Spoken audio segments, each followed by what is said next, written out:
Hey, Sens fans, welcome to the latest and greatest episode of the Senstennial Podcast. First episode of the new year. So, thank you for staying tuned and welcome back for all of those who were celebrating over the past few weeks of December. And happy to have you with us. We are going to kick things off with something that was kind of nice to see, and that was a positive end to a year for the Ottawa Senators. And I mean calendar year, of course, but the Sens finished December with a nice, beautiful record of 9-3-1. And I don't think we have seen that in an exceptionally long time. Obviously, that was on the back of some stellar play from Linus Ullmark, who we will get to, and the sad demise of him. But in good news, the Sens at least held a wild card spot for at least a couple weeks, and it was nice to see. And so let's start off with that. Let's start off with some positives. All right. So I'll throw it to Bennett first. Bennett, you're looking glowing today. How are we feeling about Ottawa doing the things they did in December of 2024? Yeah, it was a nice change to see the Senators not completely shit the bed in the final month of the year. They had a tidy little 6-game winning streak going on there, the longest in like 7 or 8 years or something. So it's been quite a long time since the Sens have showed even the barest glimmer of consistency. So even though that now appears to have been an aberration, it was nice while it lasted and shows that there is some hope, I think, for this core. Um, that being said, the Sens are currently with one win out of the last five, which is less good. They appear to be really hurting without Linus Ullmark, who funnily enough, he'd started well and had Sens fans really rooting for him, fans cheering his name on the home opener, the first game of the season. Then Ullmark had a rough couple of weeks, and there was some hand wringing and questions being asked, and people wondering whether we'd managed to ruin another goalie. But ever since I'd say, mid to late October, he's been pretty much lights out. And he's rocking like a 915, a 916 save percentage, 915 save percentage, 2.38 goals against, basically two third quality start percentage, which is all really good. And so missing him at this crucial moment of the season is a big blow. And not the only one either. JBD and Hamonic also missing time. One of those is worse news than the others. You can guess which is which. And we have a couple of forwards out too, Amadio, Pinto. Sorry, not Pinto. Perron. So yeah, the Sens are a little banged up right now. There even appears to be a virus of some kind going through the rooms. Stützle commented on that earlier today, saying that he's been playing through an illness. So yeah, I mean, December started off really, really well, and then things took a bit of a turn in the last couple of weeks before the holidays. I'm hoping that after kind of like muddling through that big long 9-game road trip, they now get to come home, enjoy the comforts Sleep in of their own Ottawa. beds. Yeah, enjoy the comforts of Ottawa, Ontario, Canada. And, hopefully they can have a little bit of a reset. The guys that are sick cannot be sick anymore. The guys that are hurt can also hopefully no longer be that. And yeah, let's carry some of these positive or semi-positive vibes into 2025. And we're currently 1 point out of wildcard 2 with 3 games in hand against a very beatable or passable Pittsburgh team. So really hoping we can string a couple together here, but it'll be a big test of the Senators' depth these next few games. All right. Well, Bennett, you covered the whole show. We're gonna call it here. Yeah, honestly. Take care, guys. All right. So, Matt, how did you feel about December? Looking back at the start of this few game losing streak we're on, we haven't won. We have one win in the last 5 games. We lost to the Oilers, the Jets, the Stars, and the Blues. All 4 of those teams are currently in a playoff spot in the West. And from what I understand, the Stars and Blues game, that's when the flu really hit the Sens. And like you can tell, the team looks horrible. And when your main energy driver, Stützle, has no energy, it's hitting pretty hard. Overall, though, I mean, December was excellent. You look at, that one of the only losses you had in quite some time was to the Islanders, and it was, felt like we got goalied there. But then we, beat the Ducks, beat the Canes, beat the Penguins, beat the Kraken, beat the Flames, beat the Canucks. Like, that's a good string of wins to get on, and it got us into a playoff spot for what was almost 3 weeks.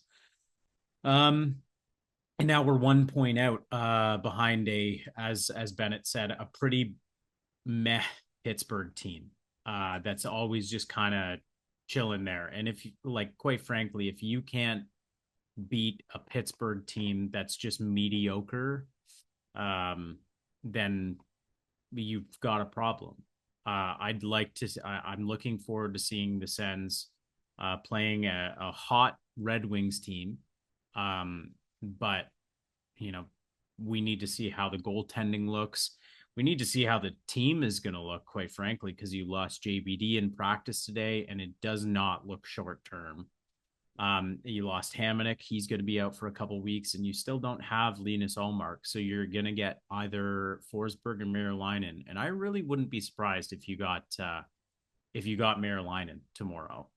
I didn't particularly think that Forsberg's game against the Blues was anything really solid. I mean, he got beat on several breakaways, but the team also gave up those breakaways, so it's not solely his fault. But they need a spark, and they need it now. And they're not getting it from any defensemen. They're not getting it from their forwards. So hopefully, the Sens can go into Detroit tomorrow and really take advantage of a pretty, mediocre Red Wings team as well. But overall, December was awesome. The vibes were probably the highest they've been in half a decade, putting it scarily, but yeah. No, it's true though. Like the Sens, and even now they're slightly out of the playoff picture, or not out of the playoff picture, but out of a playoff spot. I think when we're talking about the flu and it going through the locker room, like you said, you could tell that something was up. Everyone just seemed slow. Forecheck was off. Brady Tkachuk had that 2-point game against the Stars, but the Sens quickly seemed to fall behind after that first period, and then Dallas just didn't look back, and they won that. So at least the road trip is almost done. You play in Detroit, you come back, and then it's kind of like a couple of a home and away style games. And then, thankfully come January and February, you start to have a few more home games in there. And their schedule does get a bit easier too. They're not going out west on long road trips as much. If they are going out on road trips, most of it is Eastern Conference road trips, so you're not going too far, so that should help out. And to me, December was big because, they built up a bit of a buffer. Yes, obviously they've come back down to earth a bit. I think that kind of coincided with Ullmark getting injured, which kind of sprouted from like, oh, he's having back spasms and can't play after a period, to now he's week to week. So that's kind of concerning, and we'll definitely get to that shortly.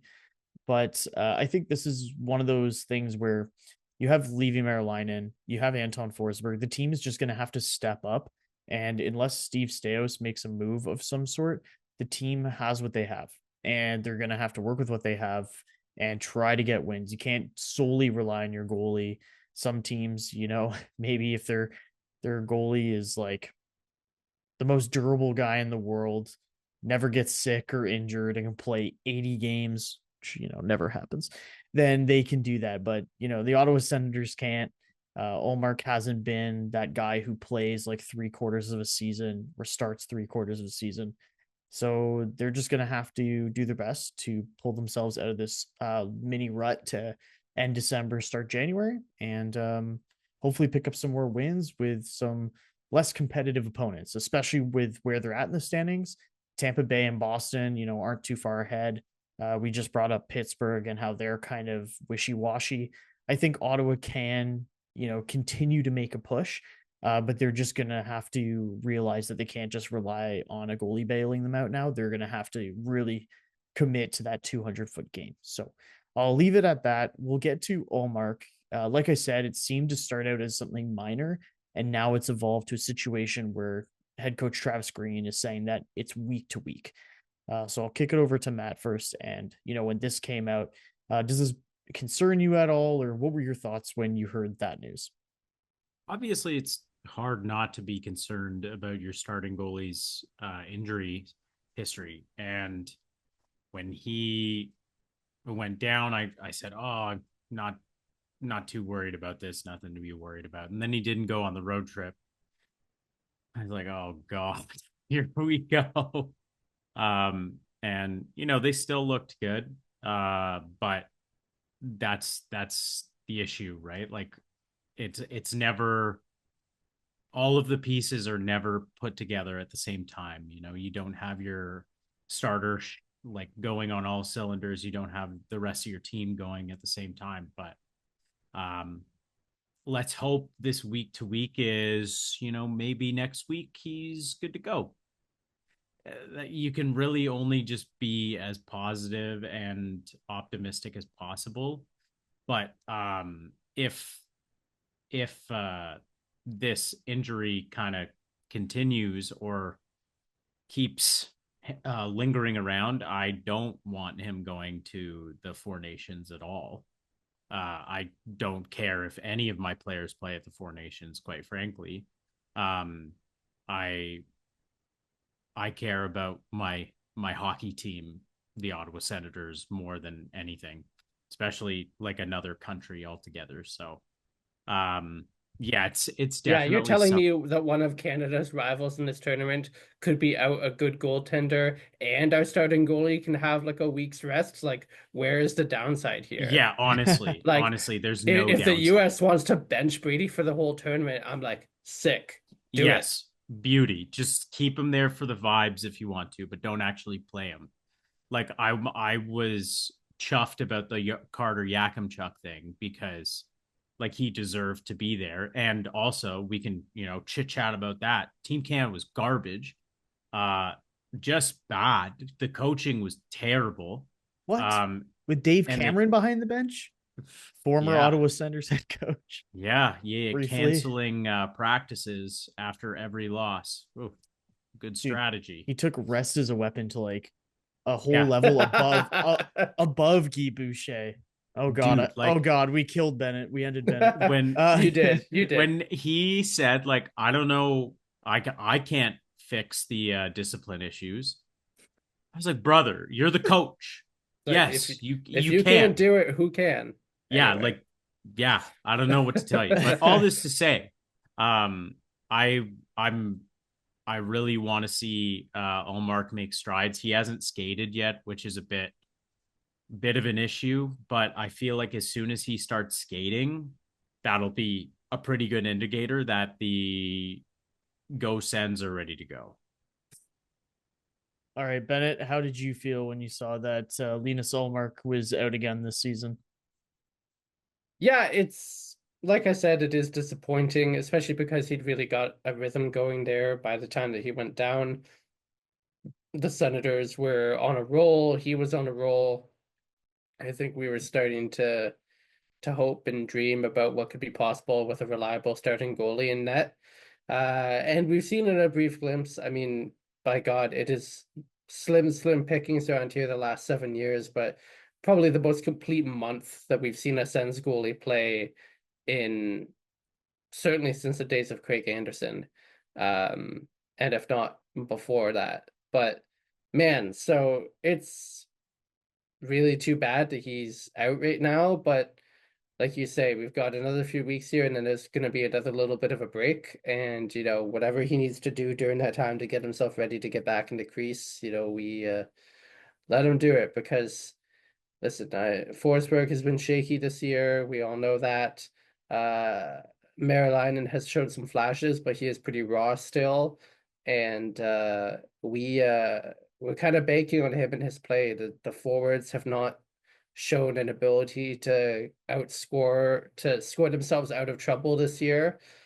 And the defense, outside of, Shabbat and Jensen, have been a little suspect as well. So we really need a reliable goalie in there to help keep the ship on an even keel. And it'll be nice to have Zoo back now with Sanderson. Obviously, I don't think it's much of an argument to say that Zoo will be much better for Sanderson and stabilizing that pairing than Sanderson's previous partner. Won't rag on the guy too much, but yeah. So anyway, with all that said, this kind of good segue. We've already touched on a little bit. Obviously, we talked about JBD going down in practice and looking like that's gonna be a while for him to come back. Jensen was sick, so hopefully back in the lineup against Detroit, but TBD on that. Then you have obviously Hamonic, who's injured. And then you're rocking Matt and Paolo now on the bottom pairing. He had a decent showing, I think, in his last appearance for the team. So we'll see if he can keep that up. Playing alongside Clevin there on the third pairing. But otherwise, I think Ottawa's getting a little bit bare in the cupboards for defensemen. So hopefully they can avoid any more injuries there, because that's a tough look right now. Yeah, I look at it as the situation we are in is a couple poor contracts given out in the past, or maybe even this past off season. Like, I think it's important to kind of talk about Perron right now. The mystery of injuries with this team this season has been extremely frustrating. To go from like the personal issues with Perron, totally fair, to like he played one game and then has been out for 2 months. Hasn't been put on LTIR, so you could use that cap space. He hasn't even been put on IR up until very recently. Like I liked Staios's approach and demeanor on a lot of things, but this one is very frustrating because it just leaves so many more questions than answers. Like why did we sign him if he was going to cost this much, and then he hasn't played. So the one thing in defense of Staios that I'll say when it comes to Perron is that by having him not on LTIR, Ottawa is accruing more cap space for the deadline. Okay. So if they put him on LTIR like retroactively, like say he's not going to play until after the deadline, they could then put him on LTIR before the deadline if they want to make a deal, and then it maximizes how much cap space they have to bring in a new player. So that is one thing.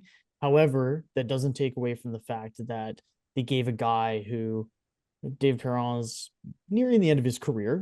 He's 36 now, and from what we've heard, he's having back issues. And when you start to get to that age and you're having back issues, it's a little worrisome, to say the least. And you have him signed through next season.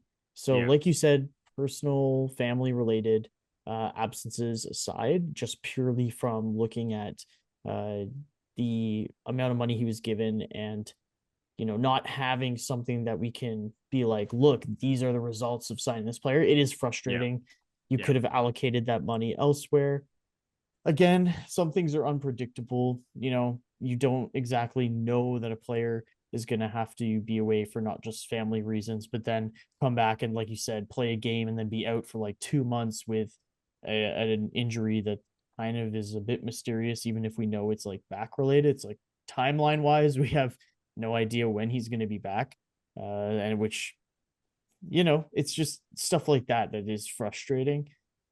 So yeah, I have to give it to you there. It just, there's a lot of things that are just weird. And I guess, Ottawa was unlikely to get Arthur Kaliev on waivers, but that's a guy who it would have been nice to get just to have a reclamation project I posted a little bit of advanced analytics on him from HockeyViz on our Twitter account earlier about just how, he wasn't a liability defensively last year in the NHL. He was just scoring, like he wasn't finishing well. He was generating chances, but he just could not finish for the life of him. And that's the kind of guy who you take a chance on, especially when you don't have like a top 6 guy to throw in your lineup to play alongside Stützle. Like Gadet's been very cold recently, which I think a lot of people knew he would come back to earth, but unfortunately he's like crashed back to earth. Yeah. I was hoping he would still be able to pick up a goal here and there, but it's been pretty quiet on that front. So Ottawa just needs some scoring help. They need goaltending support. Their defense is starting to get thinned out, and now other teams are catching up. So, but like shocker though, we saw this coming. We saw like from a 10,000 feet up. Oh, what happens if Zub goes down? Oh, what happens if Jensen goes down? Like these weren't like hard things to look at and say, yeah, this is going to be a problem. It was, we desperately need an upgrade and addition behind Jensen and Zub. And I'm gonna look, like I always look back to like Dante Fabro going on waivers for Nashville, and that was around the time when the Sens were like very low, and they probably could have picked him up. And like, sure, I think his cap hit was a bit higher, but make a trade happen, because now Dante Fabro is playing with Zach Werenski. So like, to me, it's just like there are some things that have been extremely frustrating when a gift horse is opening its mouth and all you had to do was look inside of it and you just chose to walk away. Tabernouche. I don't know, Bennett, if you want to make any more comments on the injury front, or what you wish the Sens could be doing right now, or Staios could have done. Yeah, I think that the Sens were a little bit backed into a corner cap wise, and that was partially done before Staios took the helm. The Sens were pretty much up against the cap at the start of last season, and had nothing to show for that, other than just an immediate need to get rid of the Corpusello contract. And the cap situation hasn't improved dramatically this year, but a bit of that is on Staios because he signed guys like Amadio and Perron who have not been able to play that much and have only been okay when they have been playing, and that's being generous. So yeah, I mean, I would like to see the team have the flexibility to go out and get a right-hand D, or to pick up a guy that you mentioned like Kaliev, who like a potential reclamation project, a guy with upside that the Sens could take a swing on for nothing, basically, by picking him up off waivers. So, I mean, I feel like for where the Sens are at right now, they would really benefit from having a bit of cap space to give themselves the opportunity to make moves like that. And so it's disappointing to see a team, that's still kind of like a bubble playoff team, but is so cap crunched that we can't really change much about the roster right now. It's certainly an unfortunate position to be in. I mean, with the trajectory the Sens have been on the last couple of years, and being consistently on the outside looking in, and focusing on signing players in the young core and leaving other parts of the roster kind of like open to what comes around. If you don't have the flexibility to sign guys or trade for guys or pick them up off waivers, then what are you going to do, right? Like, you can't fill the holes of the roster if there's no money left, right? And so I think it was a little, in hindsight, perhaps a little, I don't want to say naive, but a little premature maybe to sign guys like Perron and Amadio, even like Cousins, like all of those kind of like veteran guys in the off season, when it wasn't entirely clear what direction the Sens would be going in this year. Because the position you'd like to be in is, okay, we're just a point or two outside of the wild card spot. Let's go get a serviceable right-hand D. Let's get, a winger with some potential scoring upside to bang in some of the, pucks that Stützle presents them with on a silver platter. And let's see what happens, right? But we can't do that. And that kind of sucks. Well, on that note, we kind of already touched on it. I don't know if anyone wants to talk about the wild card race. I mean, the Sens are right in the thick of it. I mean, just my opinion, I think we've touched on it enough, but if you guys have any thoughts on maybe the Sens, I think it's something incredibly close. Like 5 points separates 14th to 8th in the Eastern Conference. It's ridiculous. Like every team is still in it essentially. So from that perspective, I think that that's why the Sens need to hop on their horse. But also, looking on it from a more positive angle, it also means that the Sens, if they take a couple games to try and right this ship and get back on their horse here and get some wins, they're not going to be like 7-8 points out of things. They've at least are right in the thick of it, and that gives them a little bit of leeway if they do go, take some time to get healthy.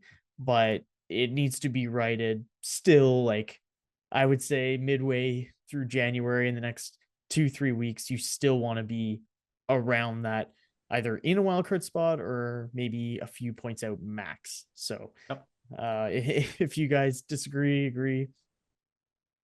No, I fully agree. And I think that, as we alluded to earlier this episode, this division, this conference is wide open this year. You have teams like Boston that are not what they were. Teams like Pittsburgh, same category, not what they were. New York, the Rangers are in free fall. I mean, compared to where you probably would have expected them to be at the start of the year. I mean, they are teetering. They went from being, Stanley Cup contenders, if not potentially favorites coming into the year, to honestly almost staring down a rebuild if things don't get significantly better. I mean, we're hearing chatter about a potential Zibanejad trade. They just locked up Shesterkin, but they're trading away guys like Kako that you thought were going to be core pieces for them anyway. So I mean, the opportunity is there this season, right? And with some respectable goaltending behind them, I think the Senators team should really fancy themselves as potential playoff contenders. And if they can't pull that together, I think it'll be really disappointing for this group. And especially, the chatter about whether this core can hack it, whether these guys know how to win and stuff. This season's a big test of that. I did not think coming into it that the Sens would be a playoff team. I thought at the start of the year, they're trying to get from where they were last year to where they are would be too much of a leap. And I still largely believe that, but the X factor is that so much of the East is crap right now. Yeah, and absolutely. If you can't take advantage of that with a young, talented core like this, then it's never going to get any easier. It actually makes you wonder, like, are the Senators getting better, or is the rest of the league just like kind of crap right now? Yeah. Or the rest of the East specifically? Yeah. I mean, it is sort of like, to a certain extent, the 6 to 1.5 doesn't the other. I mean, like that is the natural cycle. It's like that Sens might not be getting massively better, but if the teams around them are getting worse, that is sort of like the idea is like, you build a core of young players, you hope that a window opens up for you and that they can leap through it. I mean, that's kind of, as a GM, all you can do. You can't control for whether another team is going to randomly land a superstar in the 6th round. You can't control with whether, like their star player is going to request a trade. Like you can't control the other 31 teams. All you can do is put as many good guys on your roster and just pray to God that everyone sucks ass. Yeah. Or that your guys just all click, Or that your guys all click. Yeah. But I mean, it's with 31 other teams in this league. I mean, you need a lot of luck to get good at the right time. And, some teams get lucky and other teams don't. And even if they do everything right, they don't, right? Think of teams like from earlier years like San Jose or Vancouver, who were perennial, regular season monsters, stacked with star players, good goaltending, talented forwards, reliable defensemen. They never won a cup, and it wasn't for lack of trying or lack of playoff success. It's just everything needs to go right. And that's why it's so hard. Yeah. It's an interesting concept to look at the Sens and just say they have some really great pieces, but do they have the pieces to take that next step? And I mean, right now it does feel like they do, especially with the competition in the East right now. And the Sens, I believe, have one of the easier schedules in the last half of the season. I think they've played 38 games so far. So that leaves you with 40 quick maths, 44 games left. So yeah, I think my math's And right. Ottawa's played the second fewest home games of any team in the league. Yeah. And I think like in a season like this, okay, if the Sens get 25 wins out of their last 44 games, I think they get a playoff spot. Yeah, Like that would give them what, 44 wins? Yeah. Yeah, so you have 40 points now. You get 25 wins, you get 50 points, you're at 90 points. I think in a season like this, that gets you to the playoffs. But but the Canadians are 1 point back of the Sens, which is like hilarious. Yeah, and they scored good for them. They scored on Vancouver like a minute in. Wild. I think if Although the Sens Vancouver, are able, sorry, just checking, Vancouver's actually up 3-1 now. So sick. scratch Last that. time I checked, it was 1-1. But yeah, I look at it as if the Senators are able to get some stable goaltending outside of Ullmark, that could really be the difference. We've seen flashes with Marilinen. I haven't thought his game is bad. I've actually liked it more than Forsberg recently. I mean, the bar is not that high, but he's got good technique. And I just feel as though like the game most recently that he lost to, who was it? The Stars. I don't blame anything on him there. And the Sens were just flat and they still scored 2 goals. I think if it was Ullmark in net, sure, yeah, I think the Sens probably win that game 2-1. But yeah, the Sens as a team outside of goaltending need to be better. And I'm kind of wondering